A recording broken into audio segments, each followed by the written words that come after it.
Guys, അപ്പോൾ ഇന്നലെ ഞാനൊരു വീഡിയോ ഇട്ടിട്ടുണ്ടായിരുന്നു. നമ്മൾ എങ്ങോട്ടാണ് പോകുന്നതെന്നുള്ള കാര്യം ഞാൻ പറഞ്ഞിട്ടുണ്ടായിരുന്നില്ല ഏട്ടൻ്റെ വീട്ടിൽ പോയ സമയത്ത്. പക്ഷെ ആരും ചോദിച്ചതുമില്ല. എന്നാലും എൻ്റെ ഒരു സമാധാനത്തിന് വേണ്ടി ഞാൻ വീണ്ടും പാർട്ട് 2 ഇറക്കിയേക്കുവാണ്.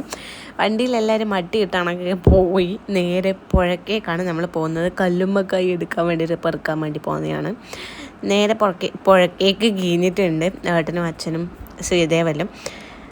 നല്ല ഇറക്കമായിരുന്നു കേട്ടോ. അതുകൊണ്ട് അവർ നടന്ന് പോകുന്നത് നിങ്ങൾക്ക് കാണാമല്ലോ. പിന്നെ ഇച്ചു അമ്മൂസാണെങ്കിൽ എന്താ പുഴയിലേക്ക് നോക്കിയിരിക്കുന്നുണ്ട്. അവർക്ക് ഇറങ്ങണം എന്നൊക്കെ ഉണ്ട്. അവർ രണ്ടാളും ഭയങ്കര ഹാപ്പിയാണ്. എന്തൊക്കെയോ പറഞ്ഞുകൊണ്ട് ഇങ്ങനെ അങ്ങോട്ടും ഇങ്ങോട്ടൊക്കെ നോക്കുന്നുണ്ട്. ഞാൻ വീഡിയോ എടുക്കുന്നുണ്ട്. ശ്രീദേവൊക്കെ കണ്ണും പൊത്തി ഓടിക്കൊണ്ടിരിക്കുമെന്ന്. അത് കഴിഞ്ഞ് അവിടെ നിന്നൊന്നും കിട്ടൂല എന്ന് മനസ്സിലാക്കി നേരെ അടുത്ത സ്പോട്ടിലോട്ട് പോയി. അവിടെ പോകുമ്പോഴേക്ക് ഏകദേശം കുറച്ചൊക്കെ സാധനങ്ങളുണ്ട്. പിന്നെ അച്ഛനും ഏട്ടനും കൂടി ഇറങ്ങിയിട്ട് ഇതാ ഓരോന്ന് എടുക്കുന്നുണ്ട്. ശ്രീദേവും ഒന്നിച്ച് തന്നെ ഉണ്ട് കേട്ടോ. അങ്ങനെ അവരൊക്കെ കൂടി പെറുക്കി കൂട്ടിക്കൊണ്ടിരിക്കുമ്പോഴാണ് അച്ഛൻ ജെല്ലി ഫിഷിനെയും കൊണ്ട് കാണിച്ചു തരാൻ വേണ്ടി വന്നത് കേട്ടോ. ഞാൻ ജെല്ലി ഫിഷിനെ ഇതുവരെ കണ്ടിട്ടില്ല. ആ ഒരു സാധനമാണ് ഇത്. എങ്ങനെയുണ്ട്? നല്ല രസമുണ്ട് കാണാൻ വേണ്ടി.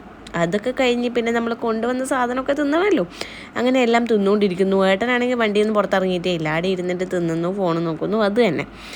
അതിൻ്റെ അടുക്ക് സാധനങ്ങളെല്ലാം തിന്ന് വീണ്ടും നമ്മൾ പുഴേൻ്റെ അടുത്തേക്ക് അവരെ നോക്കാൻ വേണ്ടി പോയി. അമ്മയും പുഴക്കിറങ്ങിയിട്ടുണ്ടായിരുന്നു.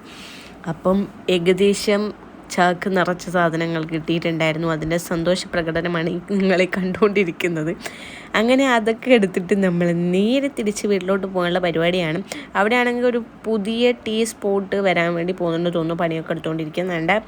അത് കഴിഞ്ഞ് നേരെ ഓട്ടോയിലേക്ക് പോയി അവിടുന്ന് എല്ലാ സാധനങ്ങളും അങ്ങോട്ട് തീർത്തു. തിന്നലെന്ന് പറയുന്ന ഒരു മെയിനായിട്ടുള്ള പരിപാടിയാണല്ലോ. വേറെ ഒന്നും നടന്നിട്ടില്ലെങ്കിൽ തീറ്റ നന്നായിട്ട് നടന്നിട്ടുണ്ട്. പിന്നെ വെള്ളത്തിൽ പുഴയിൽ ഇറങ്ങിയതുകൊണ്ട് ആടുന്ന് ചെറുങ്ങനായിട്ടെൻ്റെ കാലും മുറിഞ്ഞു വന്നിട്ട് ബാൻഡേജൊക്കെ ഒട്ടിച്ച് അവിടെ ഇങ്ങനെ റെസ്റ്റ് എടുക്കുകയാണ്.